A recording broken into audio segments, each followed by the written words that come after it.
എല്ലാവർക്കും DS കിച്ചണിലേക്ക് സ്വാഗതം. ഇന്ന് ഞാൻ വന്നിട്ടുള്ളത് ഹെൽത്തി ആയിട്ടുള്ള ഒരു രസം ഉണ്ടാക്കുന്ന റെസിപ്പി ആയിട്ടാണ്. അത് എങ്ങനെ ഉണ്ടാക്കാൻ നോക്കാം. ഇന്ന് നിങ്ങൾ ആദ്യമായിട്ട് എൻ്റെ ചാനൽ കാണുന്നുണ്ടെങ്കിൽ എല്ലാവരും ഒന്ന് സബ്സ്ക്രൈബ് ചെയ്ത് സപ്പോർട്ട് ചെയ്യണേ. വീഡിയോ ഇഷ്ടപ്പെട്ടാൽ ലൈക്ക് ചെയ്യാൻ മറക്കല്ലേ. എന്ന റെസിപ്പിയിലേക്ക് പോകാം. ഇതിനായിട്ട് ഞാനിവിടെ മുതിരയാണ് വേവിക്കാൻ വെച്ചിട്ടുള്ളത്. ഇത് തലേ ദിവസം വെള്ളത്തിലിട്ട് കുതിർത്ത് വെച്ച മുതിരയാണ്. അത് നല്ലതുപോലെ ഒന്ന് വേവിച്ചെടുക്കണം. കുക്കറിലിട്ട് ഒന്ന് വേവിച്ചെടുക്കാം. ഇത് നല്ലതുപോലെ വെന്ത് വന്നിട്ടുണ്ട്. ഇത് നമുക്ക് അരിച്ചെടുക്കുകയാണ് ചെയ്യേണ്ടത്. ഇതിലേക്ക് നമുക്ക് വെള്ളം മാത്രമേ ആവശ്യമുള്ളൂ. മുതിര വെന്ത വെള്ളം മാത്രം ആവശ്യമുള്ളൂ. ഇനിയിപ്പോൾ ഇത് നമുക്ക് അരിച്ചെടുക്കാം. ഞാനിവിടെ അരിച്ചെടുത്തിട്ടുണ്ട്. ബാക്കി മുതിര മാറ്റി വെക്കാം. ഇനിയിപ്പോൾ ഒരു ചട്ടിയിലേക്ക് നമ്മൾ 2 ടേബിൾ സ്പൂൺ വെളിച്ചെണ്ണയാണ് ഒഴിച്ചു കൊടുക്കുന്നത്. അതിനുശേഷം നമ്മൾ ഒരു 1/4 ടീസ്പൂൺ കടുക് ഇട്ട് കൊടുക്കുന്നുണ്ട്. ഇനിയിപ്പോൾ ഇതിലേക്ക് നമ്മൾ ഇട്ട് കൊടുക്കുന്നത് കറിവേപ്പിലയും വറ്റൽമുളകുമാണ്.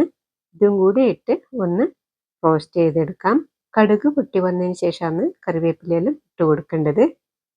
ഇപ്പോൾ ഇത് ചെയ്തെടുക്കാം.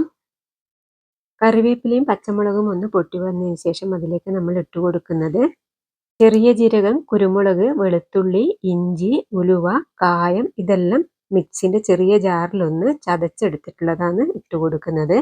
ഇതും കൂടി ഇട്ട് കൊടുത്തതിന് ശേഷം നല്ലതുപോലെ ഒന്ന് റോസ്റ്റാക്കി എടുക്കണം. അതിനുശേഷം നമ്മൾ മുതിര വേവിച്ച വെള്ളമാണ് ഒഴിച്ചു കൊടുക്കേണ്ടത്.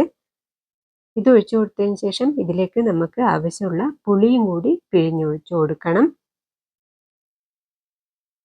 പുളി ഒഴിച്ചു കൊടുത്തതിന് ശേഷം ഇതിലേക്ക് ഒരു 1/4 ടീസ്പൂൺ മഞ്ഞൾപ്പൊടിയും 1/2 ടീസ്പൂണോളം മുളക് പൊടിയും 2 ടീസ്പൂൺ മല്ലിപ്പൊടിയുമാണ് ഇട്ട് കൊടുക്കേണ്ടത്. ഇതും കൂടി ഇട്ട് കൊടുത്ത് പാകത്തിന് ഉപ്പും കൂടി ഇട്ട് കൊടുക്കണം. അതിനുശേഷം ഇത് നല്ലതുപോലെ ഒന്ന് തിളച്ച് വരട്ടെ.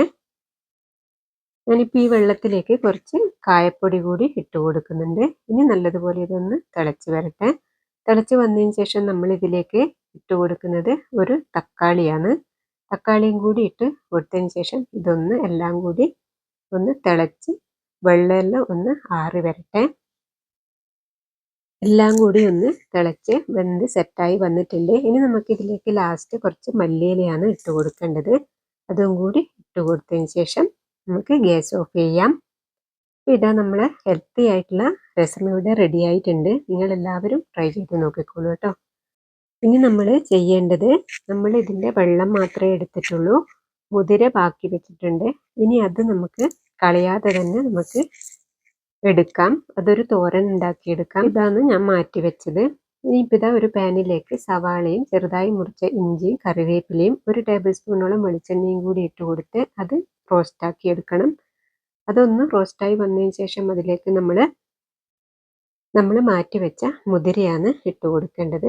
ഇനിയിപ്പോൾ ഇതിലേക്ക് ഒരു നുള്ളു മഞ്ഞൾപ്പൊടി ഇട്ട് കൊടുക്കാം.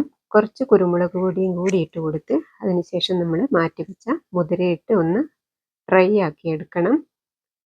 എല്ലാം കൂടി ഒന്ന് ഡ്രൈ ആയി വന്നാൽ നമ്മൾ തോരനും ഇവിടെ റെഡി ആയിട്ടുണ്ട്. അപ്പോൾ നമ്മുടെ തോരൻ ഇവിടെ റെഡി ആയിട്ടുണ്ട്. നിങ്ങളെല്ലാവരും ഇതെല്ലാം ഒന്ന് ട്രൈ ചെയ്ത് നോക്കിക്കോളൂ കേട്ടോ. എന്നാൽ അടുത്ത റെസിപ്പിയുമായി അടുത്ത വീഡിയോയിൽ കാണാം.